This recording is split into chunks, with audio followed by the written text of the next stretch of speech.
Welcome to the Purity Pulse podcast, your go-to podcast for the natural health industry and everything Purity Life. I'm Julie Drapeau. And I'm Erin Macklin.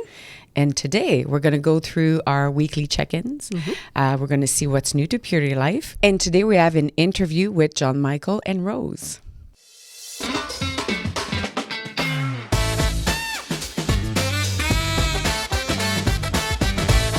So they're from a marketing company. I was doing marketing for quite some time. I know marketing is near and dear to your heart as well. Kind of want to do a little bit of a twist on that and just generally like innovation. I know that the two of us are very into the next best thing. What do you think it is that intrigues you so much about kind of the next best thing? About what they do into the marketing? Innovation in general, I would say. Well, definitely, I would say AI is a big thing. Love it or don't love it. I would say on my side, I'm really sitting between two chairs because I love the innovation, even, at work when we think about, even in sales, that you can ask AI everything, how many stores there is in that company. Tell me what this stores is selling or what they're missing. Tell me some trends. So we can have a lot of information quickly. On the other end, I really like people and I still like to have that, connection. And I do believe as well that if we talk more about just marketing as an example, that you need to sit with people to understand really their value, who they are. And AI is kind of what I'm intrigued, excited. Yeah. But at the same time, I'm with just a bit like, of caution. Don't forget people. We need that part too. I would say that one top of mind, that would be mine. How about you? In terms of new innovation, I similarly, it's always, I love the new next thing. I love technology. I love to play around with it and figure out what else it can do. And I think a lot of that comes from this love of efficiency too. Like if I can find a way that I can do it automatically or press a button or whatever, like I'm going to figure that out and I'm going to do it. So I think I'm similar to you in that way of wanting the next best thing. And Matthew is always on top of that stuff as well. Yeah, it's funny. You're great example about the button thing, right? So for me, not related to marketing, but I'm thinking about, Siri or all of those devices that we have, in our home and then, in the bedroom, you just say, hey, Siri, turn off the light. Hopefully there's no of that here because the light will turn off and I don't know. But it's just for me, it's a machine that does that controls the light. And I don't want, something else that control everything. Yeah. So I always have that in the back of my mind. What if they take over, like in the movies that we're watching? But also I find that as you say, saving time or efficiencies also reduce us to move more. Yes. That's one thing I don't like about it because, yes, it's saving time. But at the same time, if you have to get up and turn off your light, it's extra steps. That might be pulled, on one side. But it's all of that true, though. adding up. We see the impact. Look where we've gotten now. Most people now are sitting in front of their computer for their full day, and we're seeing what the impact is of that for sure.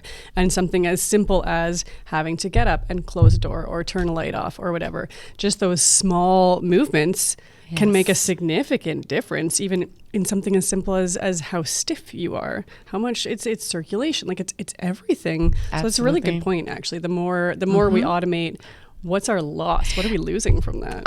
There's always that automated side in me that, oh, this is great, I'm saving time. But then, what's the cost of that in the background? But if we go back into the marketing piece and connection, because we'll have John Michael and Rose coming in this podcast, when COVID happened, technology really helped us. Yeah.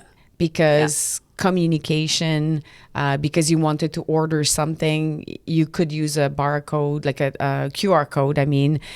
All of that has helped us. Moved us forward for sure. I think I'm really sitting on this. What are the costs? What are the costs?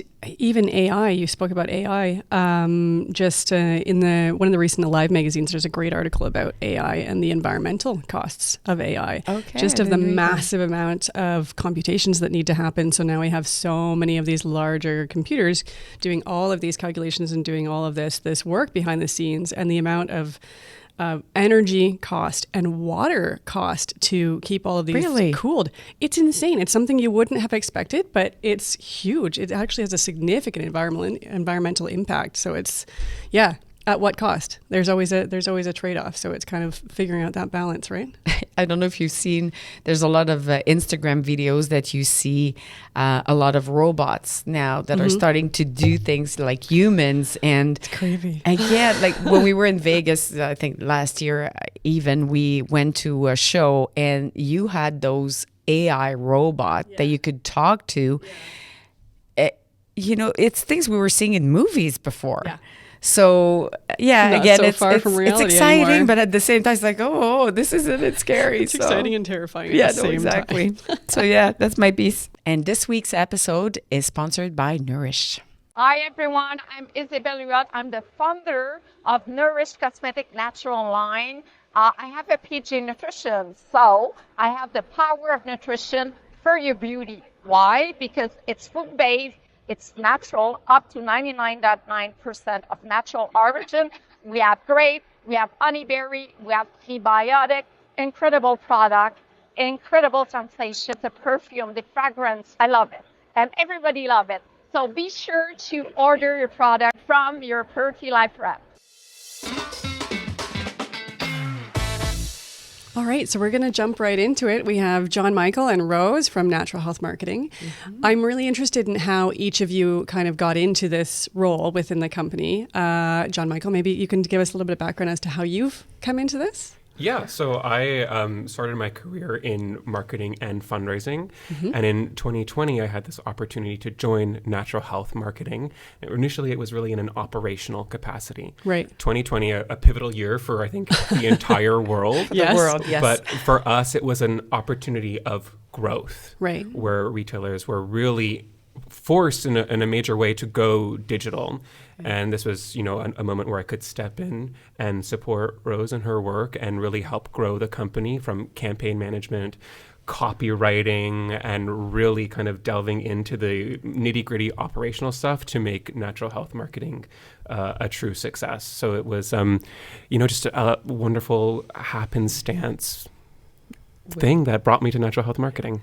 Were you interested before in natural product in any way? Like, were you already in sort of the world? Because a lot of people get into this not because of your connection in marketing and your knowledge, but because they use product and they're like, whoa, there's a new world here and I want to get into that. Were you into that? So spoiler alert for all the listeners and people in the room, because you introduced us by our first names, but Natural Health Marketing is indeed a family business. Okay. So I grew up in a household where marketing, natural health was often a topic of conversation. Right. So I did have a rather deep knowledge, even though it was quite passive, about this category and this industry and all the workings of it. So it really was like a duck to water moment where it's like, okay, I know this world, I can fit in seamlessly to support. So Rose is your mother? Indeed. Yes. Okay. I'd like to jump in because absolutely there really is. It's very odd how we've reached this point, but when I was at Metroland, Community News, Shopper Marketing, I worked with the likes of Genuine Health on national flyer campaigns, Lorna Vanderhaeg on national flyer campaigns. So that world, understanding those products and how they were presented in the world of legacy media was very interesting to me, all of it. So I am a holistic nutritionist. Okay. I am a reflexologist. I, in fact, am an RPN as well. Okay.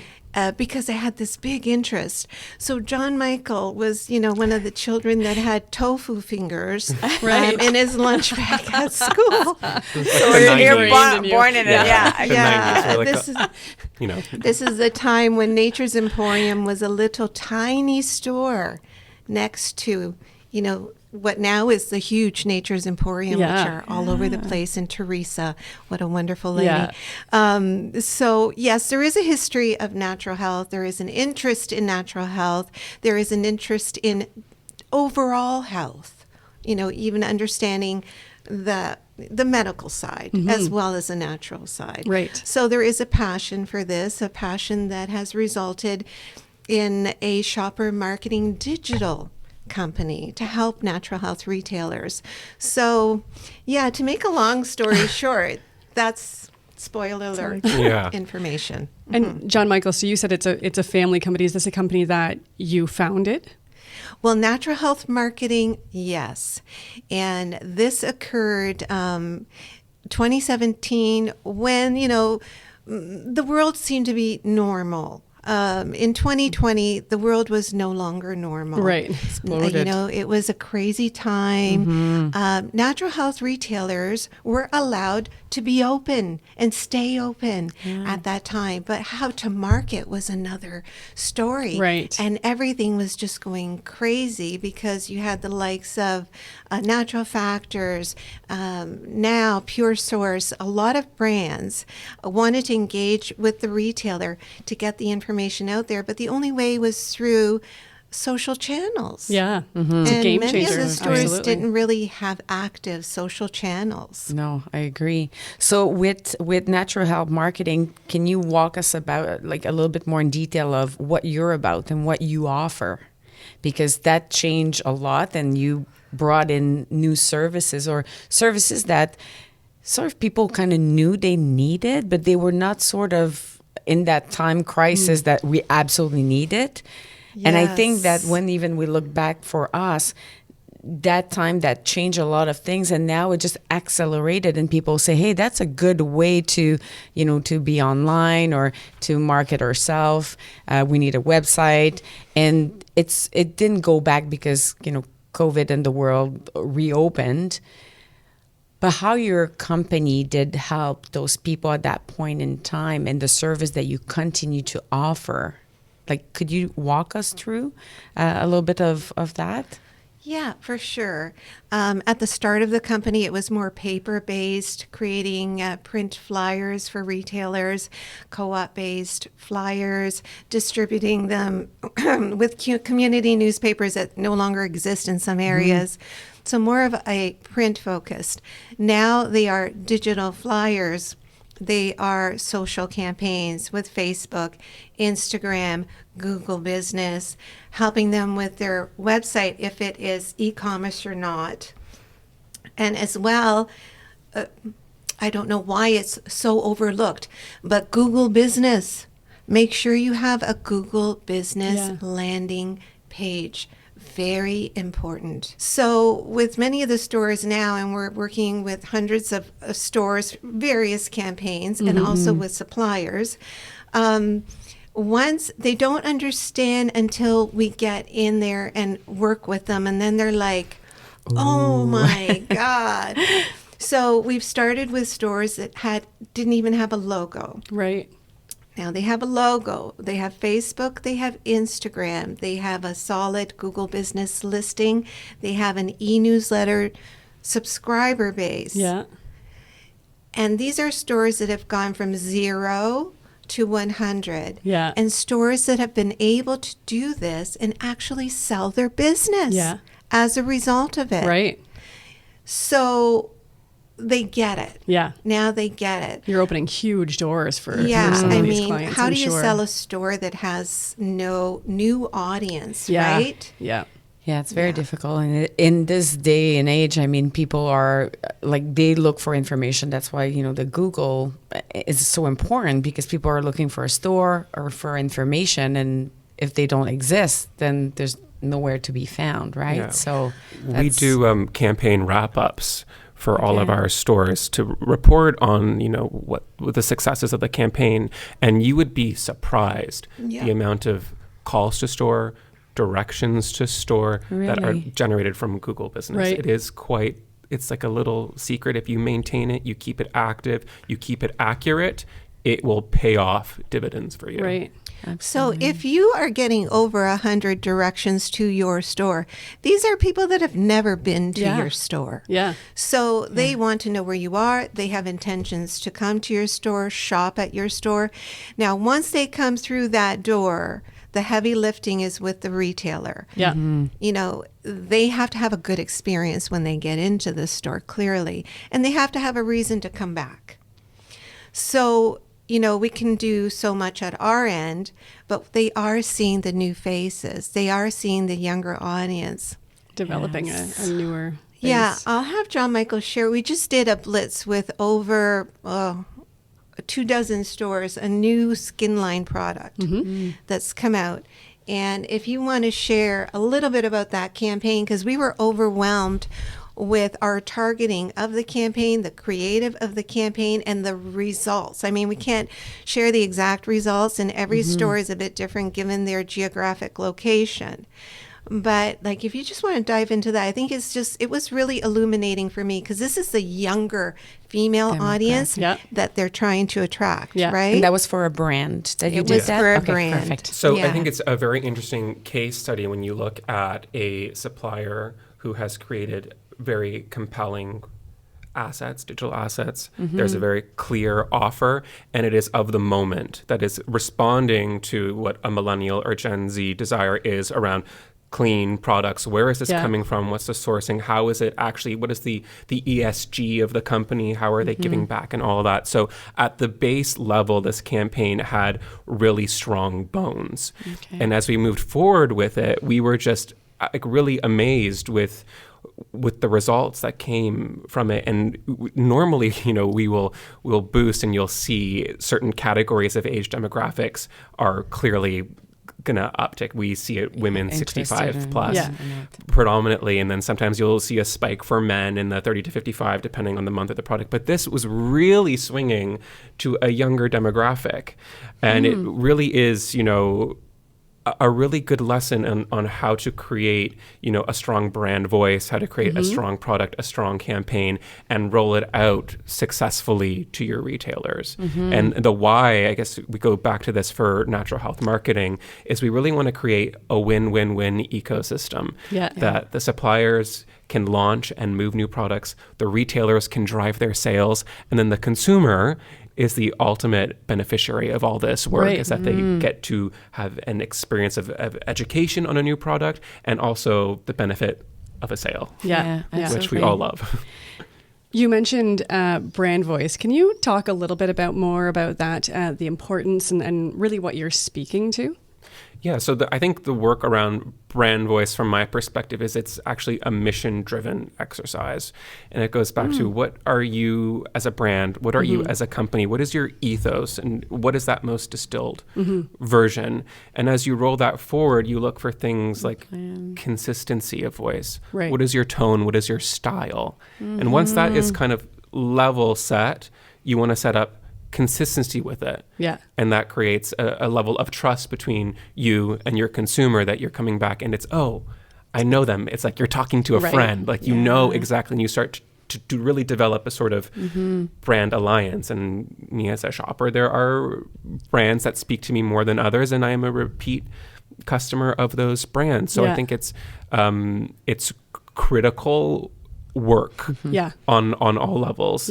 And as it filters down to us, as we try to be respectful of the brand voice of the brand on one part A, and also for our retailers, because some of them are very, very specific with how they want us to communicate, as like down to the hashtag. So it's, you know, it really hits on all levels, from supplier to retailer on that aspect. What would you say for our retail listeners would be kind of some of the first steps that they need to take towards that, developing their own brand voice? I think actually they probably know it intuitively already. Because for many of them, they are the face of their brick and mortar store. People, they know their customers. So I think as a good exercise, I think it's starting from you. And I'm a big advocate of, like you talk.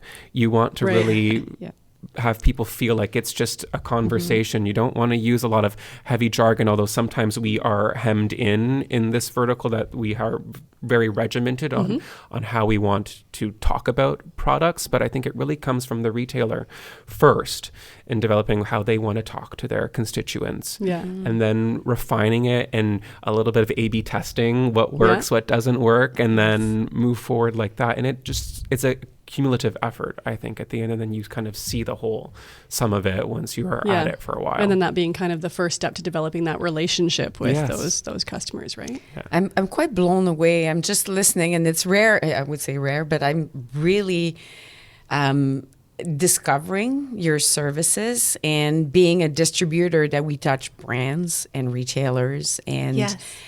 it's your services are really needed, and to the point even for brands, because we onboard a lot of new brands, and I find that is a little bit of the missing link for them. Like they launch a brand, right? That's their baby.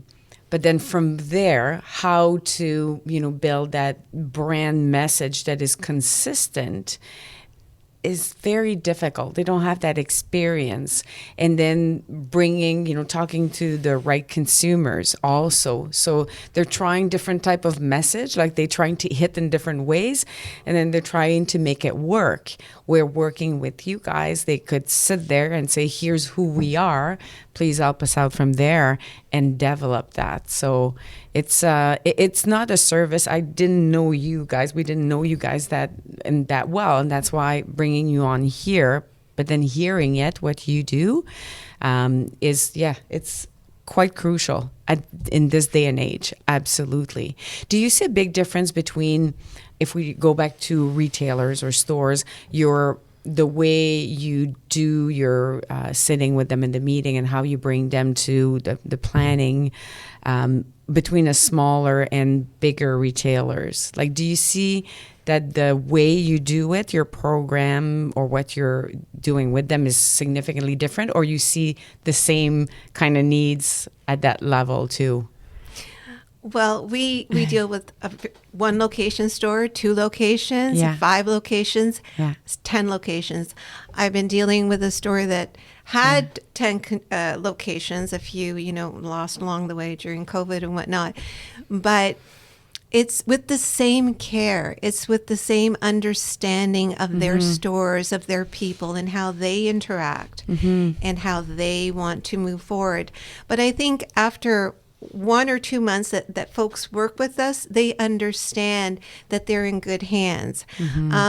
I find that, a lot of retailers maybe have had a poor experience with a past provider in this digital world of ours, and they're really, really hesitant and leery. Right. So because with digital, you're like, oh, I don't know, what if? It's like, when you don't know very much about digital, it's scary. But when we walk in, it's very clear what we're going to do. They get a schedule before anything starts. They approve before we start anything on their channels. Their channels all belong to them. We are an agency on their channels. We're set up properly. Yeah. If they no longer choose to work with us, then they remove us and it's off to the races. So it's a smooth transition, and that hasn't been the case for a lot of retailers. They really got messed up in some bad advice. Right. So we go in there, we help them get set up, make sure everything's clear, do what we say we're going to do, execute what we say we're going to execute, and then provide them with a social snapshot. So I think they know that we do what we're going to do. End of story. And we produce results. I've been working with the Good Health Mart Group for years. Oh, yes. I know them Years well. and years. Yes. With Lovely Eunice people. and her team. Yeah. New stores like Hooper's. Again, 5 locations. Very small stores like County Sunshine. Tiny little store, to really, really big stores. And even Louisa in Acton, Willow Lane, Yeah. 46-year anniversary Indeed. sale. Yes. So each one of these stores is so unique, but each one of them needed to start in a very gradual way where they felt safe with social media, Yeah. working with someone who wasn't just going to say, that's like $1,500, boom, and Yeah. then goodbye. No. it's very clear what we do. We're very transparent with them, and we want success for them. That's what we want, success for the supplier, for the retailer, for the consumer. Yeah. Yeah, I think you nailed it, because what we've been hearing, even like from brands or from retailers, especially when 2020 hit, everybody knew that they needed something on social media, and then they jumped in with some groups or companies to help them out. They saw the big bill coming, but it's not, I don't feel that they were sitting with them, understanding who they were, and really catering to the consumers that were coming in their stores. But it wasn't that. So that those bad experience, I would say to all listener, give it a chance again, because you need to get there. It's important. And the results that you were talking about, I mean, it's one portion, but when you have the right brand message, then it really helps, to bring the right customers in your store and connect with you. Yeah, right? And another layer onto that is that we work hand in glove with the retailers' reps. Right. So we are working on specific campaigns and products for certain stores and certain lines. So that's like another element of, we aren't just parachuting in, we're actually working with you and your team at the supplier end to come up with a campaign for you. So potentially when suppliers are coming to them and want to partner on these, then that's where you're able to step in and kind of assist with that and work that through. Yeah. We're just launching, this is an interesting one. I mean, there's no shortage of stress out there. Yeah. So it's a campaign specifically around solutions for stress. Okay. And and to learn about some of these, I think nobody knew what ashwagandha was years ago now. Now everybody knows that. Nobody could pronounce it first, right? We were like, oh, there's a lot of letters all together here. So really working with the supplier, the rep in particular, that's working with the store. I think it's really interesting now, because I think some of our biggest cheerleaders are the brand reps. Yeah. Well, they probably have been looking for that good connection to get those things rolling, but maybe aren't always so successful with maybe the entrepreneur or the original owner that's having a harder time kind of putting it all into motion, right? Yeah. It's hard work to run a store, and hopefully we can alleviate a pressure point for them to deliver a campaign that returns results. And that's really at the core of the business. Yeah, because so often they know it's important. They know they need to do it. They don't know how. They don't know what. Right? And it's hard to get started. And what I find is that it's really hard for stores to trust over the phone. But if I see them, if we go and meet with them and they see other stores and what's happening, and they get to know us and who we are, they're like, okay, where do I sign up? Absolutely, because they feel you care. I think that often that it sounds like such a big, we during Trends Talk, right, we talk a lot about just Instagram, you need to be on TikTok, you need to have that voice and that connection. But we could see that a lot of retailers are like, oh, I'm not ready, I can't do that, I don't have the person, I don't know. But they need to work with people that they trust. And definitely it's important to have a meeting with you and then being able to see what is possible and have that conversation. So yes, I'll share a really cute story. I'm really want to get the store owners involved with reels and understanding reels and videos and this sort of thing. So I'll say, just walk around the store and take some pictures of your favorites. Or, I said, you don't need to be in the photo. Just take a photo of you with the product in your hand, And so, but the funny thing is when they actually see the reel on Facebook and Instagram, with the photos that they've taken, they're like, wow, like all of a sudden they're engaged. Absolutely. It's like, I had a part in this. It's all the baby steps. It's all the baby steps. Build to this larger goal. Yeah, exactly. It's not just that very scary piece of, and you asked me to be in this video too. No, start just by the product. It's a great story, but it's so true. That's how people, they remove themselves first and then they get into it. And then a couple of months after, they're all over the Instagram, the media. Comfortable then. We'll be a little selfish. We'll ask you, what would, we would love you to give us a Pure to Life brand review. Would you give us some pointers maybe, or we're putting you too much on the spot? No. In fact, we really did take a look at all of your channels. Oh, good. Clearly, incredibly well known in the industry. I mean, since 1984. Goodness me, 7,000 retailers that you deal with. I don't think I've run into a retailer that didn't order from you or have product on the shelf from your company. I mean, solid. And congratulations, 40 years. That's awesome. Thank you. Congratulations. So I think as a brand, it's solid. It's very clear what your role is and what you're doing, and you're providing more information and support to the retailers as well as to all of the existing brands that you have, the new fledgling brands that you're bringing in. I love the fact that you identify the Canadian brands. Yes. Yeah. Thank you. Our We'll make notes. our superstar Canadian brands, so that's really important as well. But it's a one-stop shop. You can deal with purity. It's one stop. You order what you need, what you want. You provided information and support. It's very clear. Your communication channels, social, very solid as well. Great. LinkedIn, your videos, your podcasts.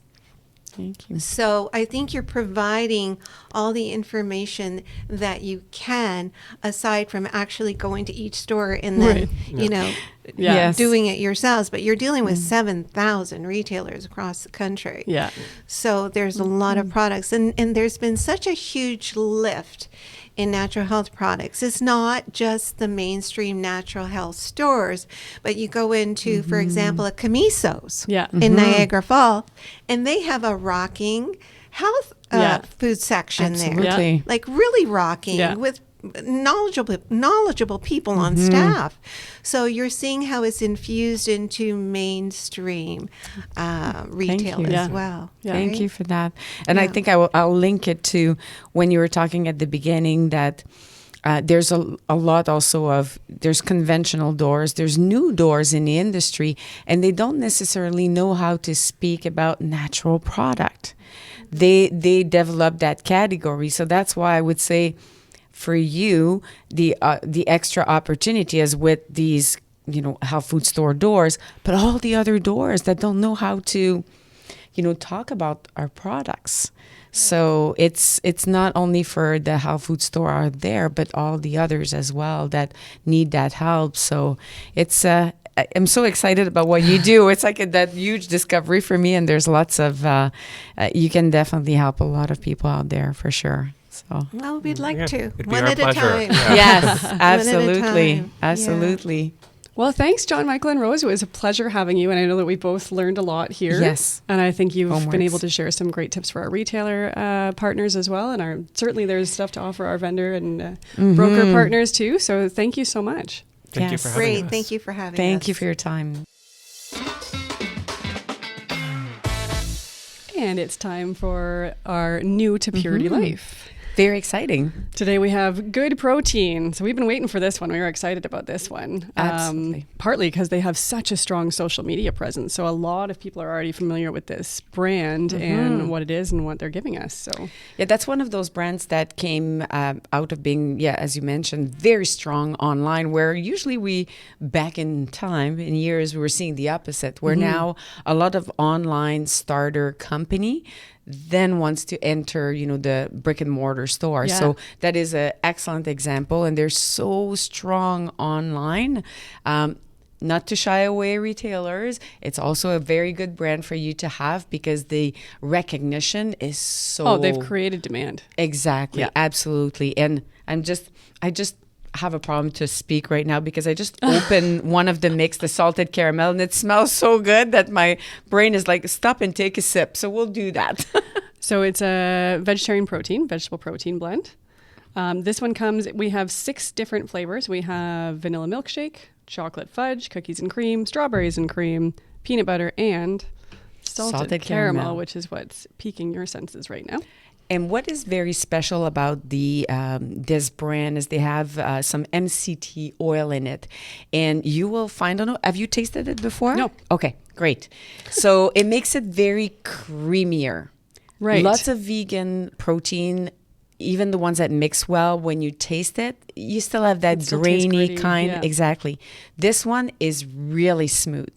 So that was the very big differentiation point, I would say. Yep. That's why also with the MCT, they have a little bit more calories, nothing, crazy significant. Yep. But that adds a little bit, but all positive. It makes you feel very full. And They have a fruit and vegetable blend in here as well. Mushroom, 7 grams of fiber, which is uncommon Yes. for a protein. Cheers. Oh, you're right. That is really smooth. so good. That's So nice. good. Can make an ice cream out of that if you freeze could. it. Yeah. You could just pour it over ice cream. That's that good. And Yummy. we're talking about, as you mentioned, 21 grams of protein. So that's high enough.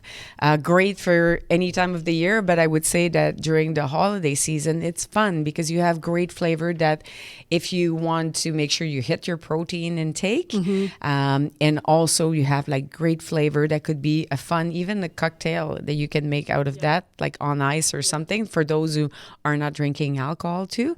So there's kind of that healthy twist to it. So All the packaging is really bright. It's going to stand out on the shelf. They're all very single solid color, but with bright labeling. And one point for those who are listening, there's like the image of the top of the the top of a cup, so it gives you kind of the creamy kind of look of it too, the color of the flavor that there is. So give it a try. It's a must in your store for sure. Thanks so much for joining us for this episode. John, Michael, and Rose, so much great information they had to share. That was a really good one. Absolutely. So make sure to leave us a rating and review. You can follow us on Instagram at Purity Life Health Products LP. I'm at Erin G. Macklin. And I'm at JD_Girl Power. And join us next week. We're going to interview Daniel Deresser. He is the president and CEO of Boiron.